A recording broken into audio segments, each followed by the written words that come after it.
Mostly diabetes, જેને આપણે anti diabetic drugs લેતા હોય છે અમુક, જે નેચરલી વેઇટ ગેઇન કરે છે પેશન્ટ, રાઈટ.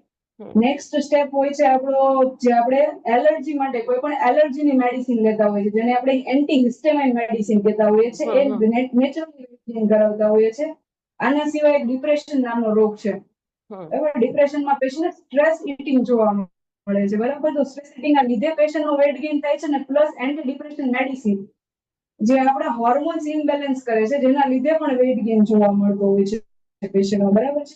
આના સિવાય કોઈ પણ એમને ગાયનેક રિલેટેડ ઇશ્યુ છે, જેમ કે મેન્સિસ ઇરેગ્યુલર આવતા હોય તો એને મેન્સિસ રેગ્યુલર મેડિસિન લેતા હોય જે હોર્મોન્સ કન્ટેન કરે છે, તો એનાથી પણ વેઇટ ગેઇન જોવા મળે છે.